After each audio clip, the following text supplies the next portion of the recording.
Hadratul Muhtaramin wal Muhtaramat, ikhwan fillah, sidang jamaah salat subuh yang insyaallah dirahmati dan dimuliakan oleh Allah Subhanahu wa taala. Alhamdulillah, kita kembali lanjutkan kajian kita pada subuh kali ini. Bahwasannya setiap apa yang diturunkan oleh Allah Subhanahu wa taala di muka bumi itu pasti memiliki keistimewaan, dan setiap apa yang ada, baik itu penetapan hari, penetapan waktu, bahkan ayat-ayat dan ibadah-ibadah yang diperintahkan oleh Allah melalui Rasulullah, itu semua memiliki khususnya. Makanya sebenarnya dalam beribadah kadangkala kita itu menjumpai beberapa hadis yang kemudian pertanyaan para sahabat Nabi itu sama, tapi apa yang dijawabkan oleh Rasulullah itu justru berbeda. Sehingga ada ulama berkesimpulan bahwa tidak semua amalan yang kita dapatkan itu ada yang cocok dengan kita. Istilahnya tidak semua itu pas. Ada satu amalan yang bisa dipakai oleh orang lain, tapi itu tidak pas kalau kita yang pakai. Itu karena ada beberapa faktor. Bahkan ketika ada sahabat datang bertanya kemudian meminta amalan kepada Rasulullah, kadang Nabi kasih amalan berupa ayat-ayat, kadang berupa zikir. Masyhur di kalangan ulama bahwa ayat kursi itu istimewa, dan ayat ini ada beberapa sahabat yang memang Nabi kasih untuk dijadikan sebagai amalan. Walaupun nanti ayat ini ketika dibaca tertentu dengan jumlah tertentu pada waktu-waktu tertentu, itu gunanya beda. Makanya kalau sudah sholat, kita baca itu setiap selesai sholat, kita baca ayat kursi. Kenapa? Karena ada hadis yang sahih, Rasulullah mengatakan, siapa yang membaca ayat kursi setelah sholat fardu, maka yang membatasi dia atau yang memisahkan dia dengan surga hanya kematian. Apa artinya? Bahwa ketika kita membaca ayat kursi satu kali setelah sholat fardu, kemudian kita meninggal antara waktu itu, maka itu dijamin penghuni surga. Makanya disebutkan yang mengantarai dia dengan surga hanya kematian. Artinya selama kau hidup itu belum bisa, tapi setelah kau mati maka pasti kau akan dijanjikan surga. Itu dengan membaca ayat kursi satu kali. Itulah kenapa zikir sesudah sholat itu, setelah membaca suratul Fatihah kita membaca ayat kursi. Cuma ada juga imam yang kadang tidak ambil, ya. Jadi ada yang tidak ambil itu. Sebenarnya zikir itu kalau sempurnanya memang agak panjang, zikir sesudah sholat. Ada juga yang protes, mengatakan bahwa tidak ada zikir, tidak ada dalil tentang zikir sesudah sholat. Oh tidak, itu Nabi membaca zikir setelah sholat dan itu menghadap ke makmum jemaahnya. Cuma kadang Nabi agak serong sedikit ke kanan, kadang Nabi agak serong ke kiri, kadang lurus. Nah, jika ada sesuatu yang dikerjakan oleh Rasulullah, itu yang penting satu kali dia pernah lakukan, itu menjadi sunnah selamanya, kecuali nanti ada larangan. Makanya bila mana yang sunnah ketika sudah salam, bisa serong ke kiri imannya, bisa ke kanan, bisa lurus, bahkan bisa menghadap ke Baitullah ketika ingin berdoa. Dan imam ketika ingin berdoa bisa menghadap ke makmumnya, bisa menghadap ke makmumnya. Jadi kadang-kadang kan ada imam kalau mau berdoa dia menghadap ke Baitullah. Memang sebenarnya afdalnya, kalau afdalnya berdoa itu adalah menghadap ke Baitullah kalau kita menghadap ke barat. Tapi itu tidak mutlak mesti menghadap ke barat, tidak. Karena sebenarnya kalau doa kiblatnya itu di atas. Kalau sholat kiblatnya itu Baitullah. Makanya itulah saya kira ketika kita mengangkat tangan di saat berdoa, itu kan kita mengangkat ke atas, kan gitu. Padahal Allah kan itu tidak jauh, dia dekat. Tapi kenapa kita mengangkat tangan? Memang karena kiblatnya doa itu di atas, kan gitu. Jadi makanya tidak ada orang berdoa kecuali nanti doa tolak bala itu diputar tangan. Jadi ketika kita berdoa minta keberkahan, kita menghadapkan tangan ke badan, tapi ketika tolak bala itu di badan. Ketika membaca Allahumma dafa'annal bala wal waba wal wala wal fahsya wal munkar, Allahul ladzi la yadurru ma'asmihi syai'un fil ardi wala bis samai wa huwas samiul alim. Nanti Allahumma antas salam ya dibalik. Makanya ada kalau biasa beberapa tempat itu doa dia minta dulu doa keberkahan, nanti itu dia akan balik telapak tangannya. Saya mendapatkan satu ijazah, bukan doa, ijazah cara berdoa. Jadi bukan doa ya. Kalau doa itu kan ada lafaznya. Tapi ini saya dapat ijazah itu bukan doa, tapi cara berdoa. Bagaimana caranya berdoa? Kan ada orang yang mengangkat begini kan, dia terbuka lebar begini. Ada juga begini, ada juga naik di atas. Yang saya dapatkan ijazah dari salah seorang mursyid itu, ini kan garis tangan ada Pak. Itu ketemu dengan garis tangan ini.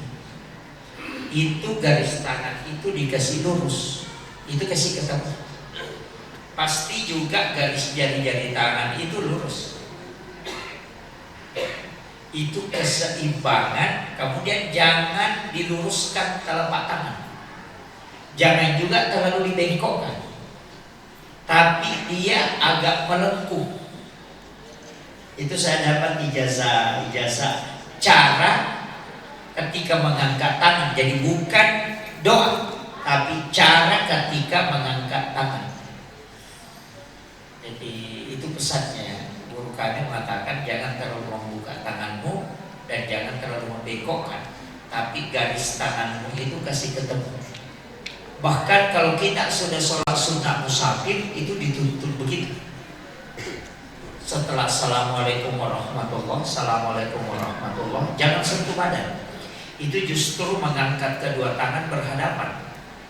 Kemudian kita balik, kemudian dibaca innalladzi farada 'alaikal qur'ana la radduka ila mi'ad. Kemudian dikasih ketemu, baru ditiup, baru diusapkan ke badan. Itu Sayyidina Ali karramallahu wajhahu bilang begini, siapa yang membaca doa ini setelah sholat sunnah musafir, maka tidak akan robek kulitnya dan tidak akan menetes darahnya dan tidak akan patah tulangnya hingga dia kembali ke tempat. Itu Sayyidina Ali. Sudah hafal doanya? Jadi, ya. Itu ayat istilahnya. Iya, itu ayat ya.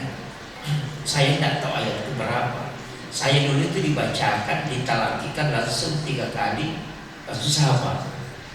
Jadi innalladzi farada 'alaikal qur'ana la radduka ila mi'ad. Sudah hafal? Itu setelah salam ya. Jadi kita assalamualaikum warahmatullah, assalamualaikum warahmatullah. Jangan sentuh badan. Itu kita mengangkat begini. itu selebar dengan badan kiri kanan. Jadi kita angkat, kemudian lihat tangan kanan.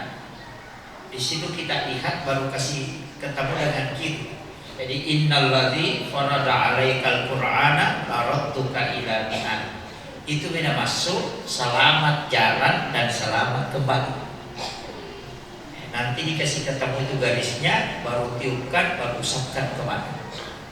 Itu Sayyidina Ali itu mengatakan, saya disampaikan oleh Rasulullah, siapa yang membaca doa ini setelah sholat sunnah musafir, maka dia tidak akan robek kulitnya, tidak akan menetes darahnya, dan tidak akan patah tulangnya hingga dia kembali ke sini.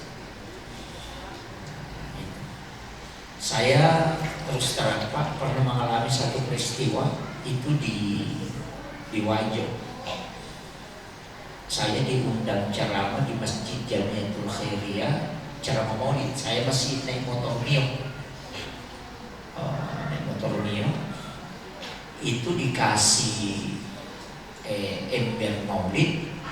Di sana orang bikin ember Maulid bukan ember kecil, ember 20 liter. Iya, ember besar itu. Nah, saya naik motor Mio. Jadi ember ini saya simpan di depan karena saya pakai sarung. Kemudian pulang setelah selesai ceramah itu, ceramah duhur, sudah duhur, pulang pas di kampung barunya Kiara itu ember penutupnya tambah lepas dari embernya, padahal itu ember sudah diplaster pinggirnya. Kemudian yang kedua dia ikat, panitia itu ikat pakai tali rapia. Tapi kenapa saya bawa motor dan itu dia di depan saya, bisa terbang itu penutupnya. Pas terbang langsung saya rem, kemudian turun di pinggir jalan, langsung ada mobil trek itu terontok, langsung hantam mobil yang di depan saya. Itu langsung 3 orang yang meninggal. Seandainya penutup ember ini tidak jatuh, maka saya pas di tengahnya mobil ini. Karena itu hanya sepersekian detik, dan pecahan kaca itu masuk ke sokol. Karena terbang. Dan setelah saya mau pasang itu tidak bisa masuk karena ada pengikatnya. Saya ambil penutupnya mau masukkan tidak bisa. Jadi saya buka pengikatnya itu. Saya tidak pernah pikir kenapa bisa terbang. Jadi saya tidak pikirkan. Nanti sementara dalam perjalanan itu saya berpikir, kenapa tadi penutupnya ini terbang? Nah saya mau kasih masuk dan tidak bisa masuk. Saya harus buka pengikatnya baru masuk penutupnya. Saya bilang itu mungkin karena keberkahan dari sholat sunnah musafir. Ya. Jadi saya itu terus terang waktu SD, masih kelas 4 SD, itu sering ke rumahnya salah satu pejuang, itu Pak Usman Balu, karena agak dekat dari rumah. Dan beliau itu mengambil ilmu, termasuk gurunya beliau itu adalah Kiai Haji Muhammad Tahir. Yang saya salut ke beliau itu kehebatannya baca kitab. Usman Balu itu sangat hebat baca kitab buku. Dia baca itu kayak surah kabar. Nah, pernah guru kami ke saat bersilaturahmi dan dia bacakan itu kitab. Itu guru kami bilang begini, kitab ini belum pernah saya temukan.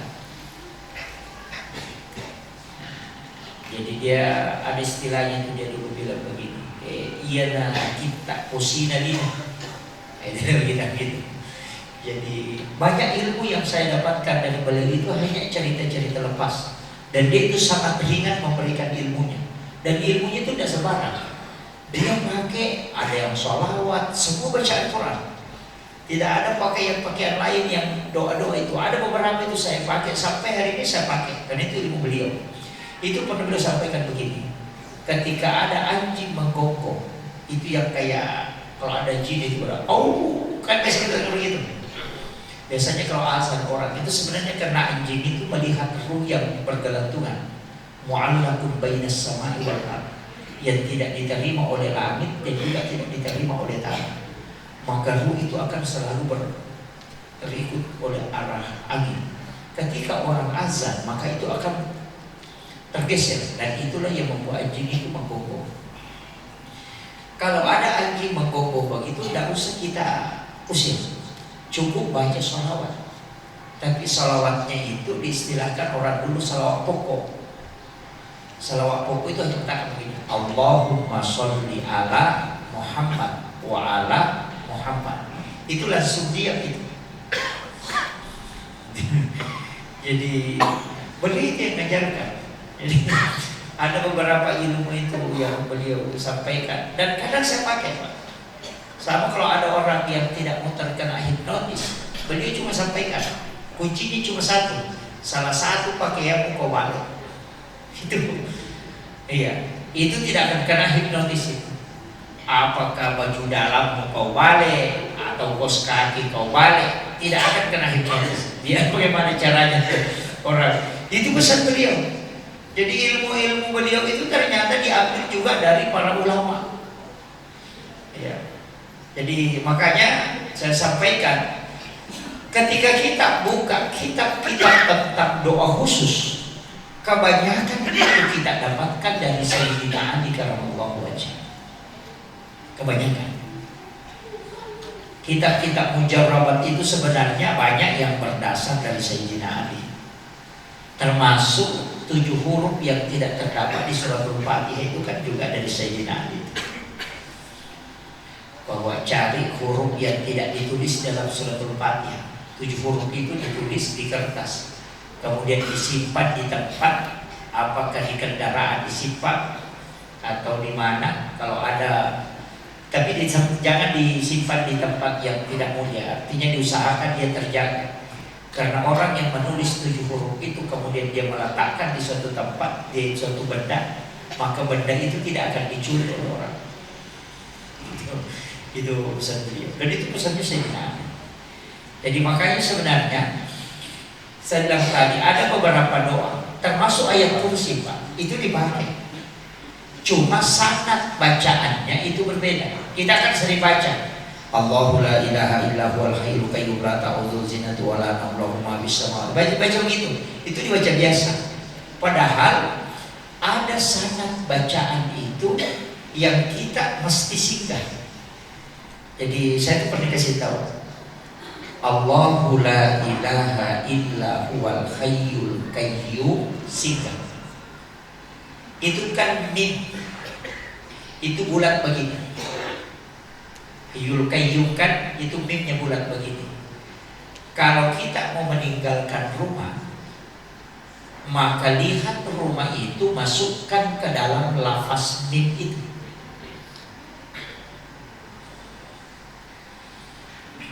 Itulah bilang orang sembunyikan di lafaz. Jadi dibaca itu Allahu la ilaha illa huwal hayyul qayyum, masukkan di sini. La ta'khudhuhu sinatun wa la naum, masukkan lagi di sini. Setiap di huruf mim itu, iya, itu yang dipakai. Itu yang disebut dengan sembunyikan di dalam lafaz. Kan di situ sebenarnya ada 4. Allahu la ilaha illa huwal hayyul qayyum la ta'khudhuhu sinatun wa la naum lahu ma fis samawati wa ma fil ardi alladzi yashfa'u indahu illa bi idzni ya'lamu ma baina aydihim wa ma khalfahum la yuhituna bi syai'in min ilmihi ma syaa wa wasi'a kursiyyus samawati wal ardi wa la ya'uduhu hifdhuhuma wa huwal 'aliyyul 'azim. Di situ minta. Jadi kalau dalam hikmah itu akan dipakai. Kalau yang kedua itu yang pertama ya, itu disembunyikan di mimpi. Ada juga yang pakai berapa kali disebut nama Allah di dalam ayat kursi, pakai itu, dan itu diletakkan di tempat-tempat tertentu. Allahu la ilaha illa huwa al-hayyu al-qayyum. Dia semua itu asmaul husna. Jadi memang satu-satunya ayat yang mengumpulkan lebih dari 10 nama Allah itu hanya ayat kursi. Kayaknya juga disebut Ismul Azam. Tapi kalau itu saya bukan. Nggak usah pakai, cukup ini tadi yang ini. Misalnya ada rumah kita mau pagari, ada pakai itu. Saya biasa pakai itu.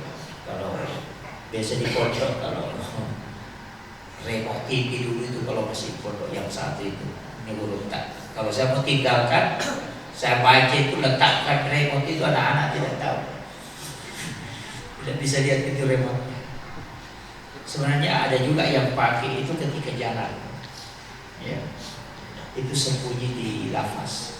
Ya. Ada yang pakai. Tapi tidak usah dipakai semua, cukup yang baik-baik saja. Jadi untuk sesudah sholat fardu baca itu. Setiap selesai sholat fardu baca ayat kursi 1 kali. Ketika mau tidur juga baca. Baca kalau mau tidur. Itu juga 1 kali dibaca. Ketika bangun dari tempat tidur juga baca itu. Ayat kursi. Cuma nanti yang agak berat itu, karena itu saya pelajari hampir 1 minggu. Yang paling berat di ayat kursi itu adalah menghadirkan di saat menyebut lafaz Allah la ilaha, itu kita hilang di situ. Allahu la ilaha illa huwal hayyu al qayyum la ta'khudhuh. Itu agak berat. Yang paling berat itu mengkoneksikan. Ya, sebenarnya kan kalau bacanya gampang. Tapi ini yang di mana posisi kita ketika membaca ayat kursi itu, setiap lafaznya. Nah itu. Cuma kalau dibaca sesudah sholat tidak usah pakai itu, hanya dibaca aja. Jadi makanya sesudah sholat itu kan ada Fatihah. Itu karena apapun yang ketika kita baca suratul Fatihah, itu doanya pasti mustajab. Itu kuncinya. Apapun yang kau ingin minta, itu makanya sebenarnya suratul Fatihah, ada berdoa itu mengawali dengan suratul Fatihah. Karena Fatihah itu sebenarnya cuma terbagi 2, Pak. Pertama itu pengakuan, yang kedua permintaan. Jadi Fatihah itu kan terbagi 2. Jadi Bismillahirrahmanirrahim pengakuan, Alhamdulillahirabbil alamin itu pengakuan tidak. Ar-Rahmanirrahim juga pengakuan. Maliki yaumiddin pengakuan. Iyyaka na'budu juga pengakuan. Nanti iyyaka nasta'in baru permintaan. Ihdinas siratal mustaqim juga permintaan. Siratal ladzina an'amta 'alaihim ghairil maghdubi 'alaihim waladdallin amin itu juga permintaan. Jadi Fatihah itu cuma terbagi 2. Satu mengakui dengan pujian, yang kedua itu adalah meminta. Nah, makanya suratul Fatihah begitu. Kalau dibaca di awal doa, bisa juga dibaca di akhir doa. Nah, ada yang pakai menutup itu dengan Fatihah, ada juga hanya menutup dengan kalimat Alhamdulillahirabbil alamin. Karena ada hanya baca alhamdulillah. Ya silakan. Kan kita disuruh menutup doa itu dengan kalimat Alhamdulillahirabbil alamin. Dan mengatakan alhamdulillah yang dimaksud di situ adalah suratul Fatihah. Kayaknya ada yang membaca suratul Fatihah. Jadi itu kuncinya. Makanya dalam doa-doa tertentu itu memang dipakai. Tapi sebenarnya ada doa yang pendek, ya, bukan Fatihah, bukan juga istilahnya doa itu digabungkan. Ketika orang pendek, istilahnya sudah sedikit waktu, itu digabungkan doanya. Seperti apa? Rabbi shrah li sadri wa yassir li amri wahlul 'uqdatam min lisani yafqahu qawli. Itu kan sebenarnya itu penggabungan itu. Apa bedanya Allahumma dengan Rabbi? Beda. Kan kadang kita ada yang pakai doa Allahumma anta rabbi la ilaha illa anta. Kan ada yang pakai begitu. Ada yang langsung. Ada yang langsung pakai Rabbi. Ternyata Rabbi itu adalah cepat, tidak ada jarak. Jadi kalau kita sudah tidak sedikit lagi waktu, istilahnya tidak banyak waktu kita gunakan, pakai Rabbi. Jangan pakai Allahumma. Jadi langsung Rabbi dipakai. Makanya itu orang mau naik calam itu baca itu Rabbi serahli, karena waktunya tinggal sedikit. Tidak ada lagi tidak ada lagi jaraknya. Nah, itu dipakai Rabbi, langsung itu. Makanya ulama juga kita kadang memotong doa. Ada beberapa doa itu memang yang dipotong, hanya mengambil pertengahannya. Itu karena ingin cepat, ya. Makanya termasuk juga saya sampaikan Ismul Azam Mafatihus Suwar itu termasuk sebenarnya Ismul Azam yang banyak orang pakai ketika berdoa, dan itu ada di beberapa riwayat seperti Yasin, Nun, Kaf, kan itu ada yang pakai itu Mafatihus Suwar namanya, itu pembuka surah. Ada yang pakai itu berdoa, tapi tidak semua orang yang biasa pakai istighosah itu yang pakai. Makanya kemarin itu saya ajarkan kalau sholawat ya sholawat istighosah, biar satu kali dibaca as-salatu wassalamu bi adadi ma fi ilmillah alaika wa ala alika ya sayyidi ya Rasulullah agisni sari'an bi izzatillah. Itu sholawat istighosah namanya. Jadi as-salatu wassalamu bi adadi ma fi ilmillah, salam dan sholawat sesuai dengan jumlah bilangan ilmu Allah. Jadi itu dipakai as-salatu wassalamu bi adadi ma fi ilmillah alaika wa ala alika ya sayyidi ya Rasulullah agisni, bantu kami ya Rasulullah sari'an bi izzatillah. Jadi itu langsung itu disebut Ismul A'zam untuk sholawat istighosah istilahnya. Itu dibaca. Jadi kadang kalau mau bikin acara pernikahan dan tidak mau kalau hujan, ya pakai itu. Bisa dibaca itu baru membaca doa. Tapi jangan istilah ulama itu melarang kita untuk apa istilahnya ini. Saya itu enggak, cuma berdoa. Kalau hujan ini mendatangkan berkah, maka kasih turun. Kalau hujan ini tidak mendatangkan berkah, maka kami mohon kepada Ya Rabb untuk ditangkan. Karena ada doanya, Allahumma hawalaina wala alaina. Iya, jadi itu aja dibaca itu. Baca dulu itu sholawat istighosah. As-salatu wassalamu bi adadi ma fi ilmillah alaika wa ala alika ya sayyidi ya Rasulullah agisni sari'an bi izzatillah. Baru baca Allahumma hawalaina wala alaina. Itu diulang 4 kali. Baru dibaca tabbat yada, itu sampai akhir juga dibaca 3 kali.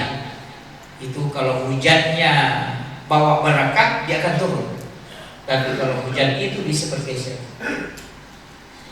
Kalau sementara hujan dan kita bikin acara, baca itu. Itu kalau berkah itu, insya Allah tidak cukup 5 menit itu sudah berhenti. Sudah hafal doanya. Kalau takbat tiada, hafal kan? Oh iya. Kalau tinggal 1 kalau sudah hafal takbat, jadi tinggal Allahumma hawalaina wala alaina. Nah itu. Beda aja tuh Pak. Nah, hafal ibu-ibu di atas. Iya. Jadi Allahumma hawalaina wala alaina itu diulang 4 kali. Jadi makanya langsung kita minta itu. Jadi tapi hujan itu sebenarnya Pak membawa barakah. Makanya ini kan sudah bulan 3. Bulan depan itu bulan Nisan. Itu disebut Nisan itu adalah bulan apa? Bulan April. Air hujan di bulan April itu obat. Nah, makanya disebutkan oleh Rasulullah karena begini. Nabi itu jalan, dia dari masjid keluar dari rumahnya, itu menemukan Sayyidina Ali duduk dengan beberapa sahabat di pinggir masjid. Kayak masjid kita ini, orang keluar dari sini, kemudian ketemu di depan ada yang duduk di sampingnya. Nabi mengatakan, wahai sahabatku, baru saja malaikat Jibril datang kepadaku. Itu sudah sampaikan. Wahai sahabatku, baru saja malaikat Jibril datang kepadaku dan membawakan 1 obat. Dan malaikat Jibril berkata, siapa yang menggunakan obat ini kemudian tidak sembuh, maka tidak ada tabib yang bisa menyembuhkan penyakitnya. Jadi itu Nabi sampaikan itu. Sahabat itu kaget, wih, ini penting ini. Kemudian Rasulullah mengatakan, siapa yang berobat dengan air Al-Quran, kemudian penyakitnya tidak sembuh, maka tidak ada dokter, tidak ada tabib yang bisa menyembuhkan penyakit. Makanya itu setiap tahun saya bikin itu air hujan di bulan 4. Jadi bulan 4 itu bulan Masehi, bukan Hijriah. Makanya bulan April, cuma disebut dalam hadis itu bulan Nisan. Jadi kalau Nisan itu April.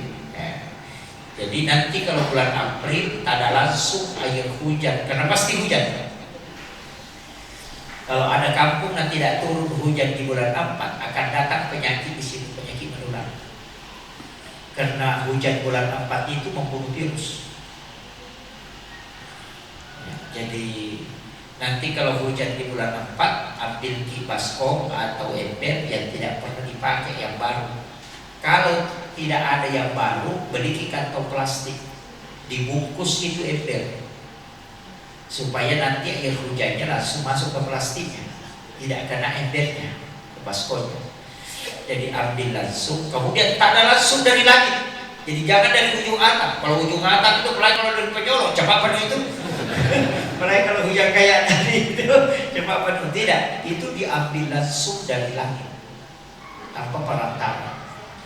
Itu tinggal kita letakkan saja baskom. Apalagi kalau misalnya ada rumah batu yang ada pelaknya tembok, tinggal di situ disimpan. Nanti itu kalau hujan, tak ada langsung itu, biar tidak banyak. Ambil kemudian di saat tadi itu bulan 4. Boleh hujan siang, boleh pagi, boleh malam, yang penting hujan di bulan 4. Kemudian ambil itu, sholat sunnah hajat dulu 2 rakaat. Kemudian bacakan. Apa yang dibacakan? Yang pertama suratul Fatihah itu 70 kali. Kemudian surah Al-Ikhlas 70 kali. Surah Al-Falaq dan An-Nas masing-masing 70 kali. Kemudian Al-Kafirun 70 kali. Kemudian ayat kursi 70 kali. Itu aja. Dan itu 1 kali duduk. Usahakan tidak ada suara yang masuk selain suara kita. Makanya 1-2 tahun lalu saya di Wamena di Papua, itu karena biasa ada orang mabuk teriak-teriak, saya bilang, malam apa ini sunyi? Ternyata malam Jumat. Orang pemabuk itu juga kan takut keluar kayaknya kalau malam Jumat. Jarang sekali teriak-teriak kalau malam Jumat. Jadi saya tuh bangun hampir jam 1:30 lewat lah. Kemudian saya bacakan itu hampir menjelang sampai waktu subuh, waktu imsak selesai. Dan itu membacanya dengan bersuara sampai memperdengarkan ke air. Tapi saya kasih tahu, kalau air ini sudah dibacakan sempurna, kita simpan 10 tahun pun tidak akan berlumut. Dan itu lebih bening daripada air mineral. Karena kapan warnanya tidak berubah, maka pasti ada bacaannya yang sama. Itu dipastikan, dan itu tidak bisa jadi. Apa kata Nabi? Orang yang mandul ketika dia meminum air ini, itu bisa punya keturunan. Jadi itu ayat Al-Quran. Cuma kadang-kadang juga jamaah datang ke rumah minta, padahal sudah dikasih tahu doanya. Yang paling parah itu saya di Papua, saya sudah ajari jamaah ini yang dibaca begini caranya dibuat. Sekalinya hujan deras, jangan semua, baru dia bawa semua ke kamar. Bilang wah mati juga kita. Sudah dikasih tahu, tapi tidak dianukan. Makanya saya kasih tahu supaya kita sendiri yang mengamalkan. Jadi itu aja. Tapi jangan kurang. Kalau Fatihahnya kurang, itu warna airnya tidak berubah. Tapi kalau surah Al-Ikhlasnya kurang, itu kayak ada kotoran di dalam. Itu kayak yang binti-binti itu. Kalau ayat kursinya kurang, itu kayak ada minyak di dalam. Itu. Jadi bisa ditahu bahwa ada kesalahan. Makanya bisa pakai tasbih. Kalau tidak hitung, itu 70-70. Dan nanti sampai Fatihah baru kita pindah ke surat Al-Ikhlas. Jadi Al-Fatihah, Al-Ikhlas, Al-Falaq, An-Nas, Al-Kafirun, ayat kursi itu masing-masing 70 kali. Dan itu tidak boleh gantian baca. Mesti kita sendiri yang bacakan. Tapi bisa diminum siapapun. Jadi Nabi mengatakan minumlah selama 7 hari, setiap pagi dan sore. Ketika orang yang tidak punya keturunan, tadi saya baru dicek sebelum ke sini, ada jemaah itu yang chat, dia baru sampaikan bahwa air Al-Quran yang saya kasih minum itu keluarga kami Pak Ustaz itu bermimpi melihat ada anak laki-laki, karena memang disebutkan itu isyarat orang yang tidak punya keturunan suruh minum, suami istri. Ketika dia bermimpi melihat anak laki-laki, ada dia anak laki-laki datang, maka suruh cari anak laki-laki dia pelihara, angkat sebagai anak angkat, baru dikasih keturunan. Kalau dia bermimpi melihat anak perempuan, suruh pelihara anak perempuan, baru dikasih keturunan. Itu sebenarnya tidak sembarang itu mengambil anak. Dan bilang dipancing dulu. Tapi jangan salah paham ya. Dalam orang yang tidak punya anak itu dipancing supaya bisa punya anak. Pancing anak orang. Jangan sampai diteruskan. Orang yang tidak punya suami ya pancing sama suami orang supaya cepat dapat suami. Itu fatal itu. Ya, jangan salah paham di situ. Jadi itu dipakai. Dan dia kalau mimpi begitu, tapi kecuali dia bermimpi melihat istrinya hamil kemudian hilang, berarti itu dipastikan tidak bisa punya keturunan. Dipastikan.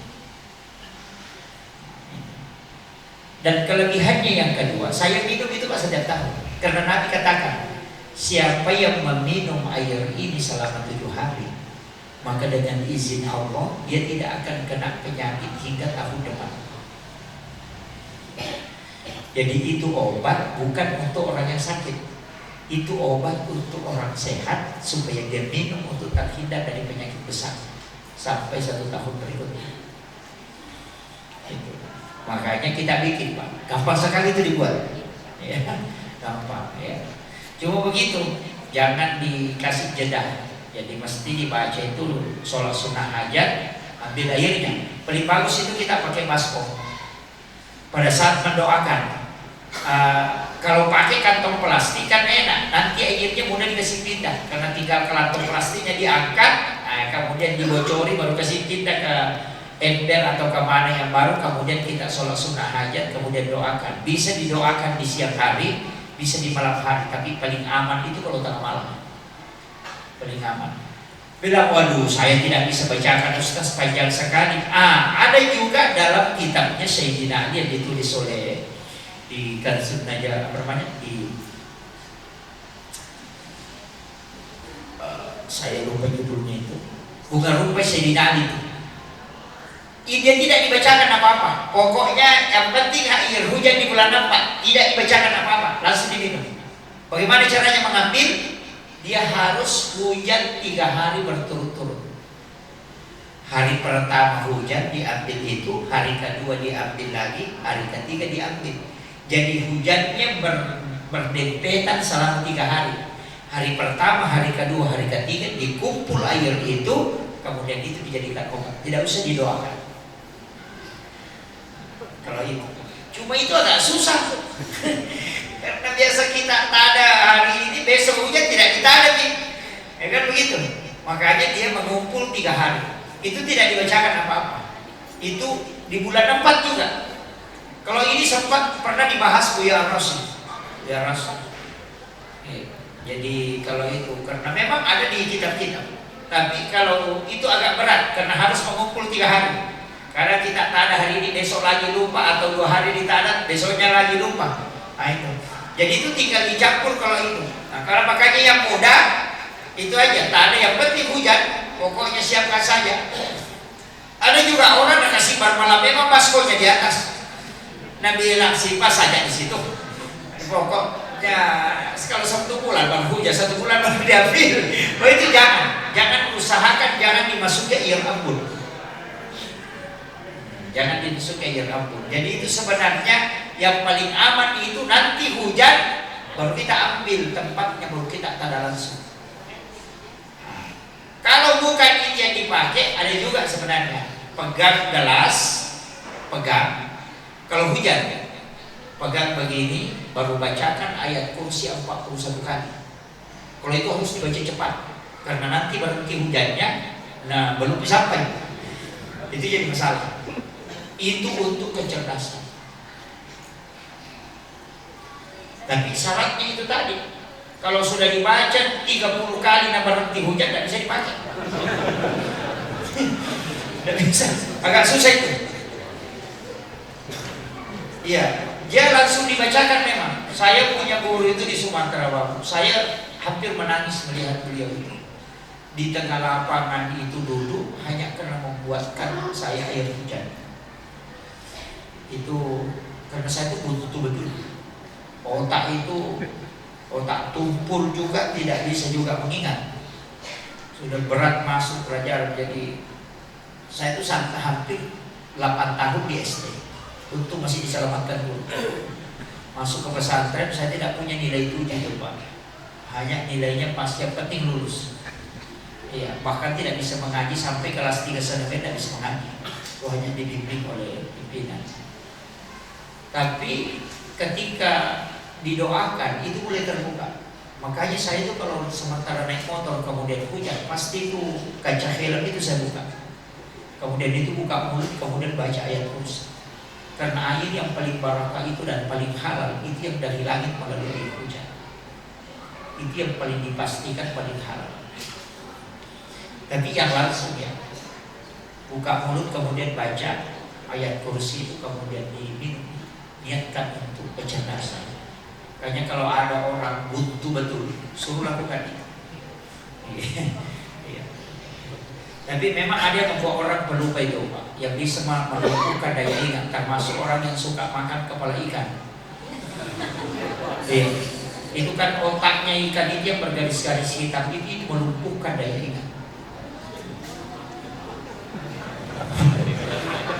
Itu udah, makanya penghafal itu udah sebenarnya mestinya menghindari. Jadi itu. Kalau ada yang suka makan kepala ikan Pak Wai, sudah, Pak lupa itu. Syukur-syukur kalau masih ingat suaminya. Iya, jadi. Tapi kalau yang daging lainnya itu kan di bagian kepala yang dibawanya, ada justru mengatakan obat yang di bawahnya. Hanya otaknya itu yang bergaris-garis itu, yang hitam. Itu sama dengan udang yang dipungkuk itu kan, yang hitam itu. Makanya orang cabut itu. Itu kan juga untuk melumpuhkan daya ingat. Jadi itu sebenarnya banyak itu yang dilarang dalam ini. Jadi kalau kita mau antisipasi ya, tapi kalau sudah tua-tua Pak suka kepala ikan makan bisa aja. Jadi kan, iya. Soalnya kemarin saya di Palembang, saya bicara dengan pengekspor kelapa itu ke Cina. Saya mengatakan kenapa ini kelapa setengah matang ini, setengah kalau istilahnya orang Bugis kalau buta-buta. Saya tidak tahu kelapa apa yang diistilahkan orang di sini. Saya bilang kenapa kalau begini mau diapa? Dan bilang ini 2 kali lipat harga Ustaz. Karena ini obat Alzheimer. Jadi ternyata kelapa yang keras isinya itu bukan kelapa kering ya, yang sudah keras itu obat Alzheimer. Kan ada orang itu pikul, itu obatnya. Makanya di restoran-restoran kayak Turki itu sampai 400.000 satu kelapa itu. Luar biasanya. Jadi itu manfaatnya luar biasa itu. Apalagi kita di sini kan banyak kelapa itu. Jadi makanya memang ada beberapa dalam agama ini yang dikomparasikan untuk supaya kita kuat ingatan. Ada juga beberapa doanya, tapi tidak usah diajarkan. Yang paling pokok itu yang membaca Al-Quran. Ya, paling pokok. Karena tidak ada bacaan yang diatur panjang pendek itu kecuali Al-Quran tanpa berhentinya. Kemudian itu juga yang membuat daya ingat itu kuat. Makanya orang yang membaca Al-Quran setiap hari itu, insya Allah dia tidak akan ikut. Itu kuncinya. Itu keistimewaannya Al-Quran. Saya kira ini yang penting saya sampaikan. Ada yang mau bertanya?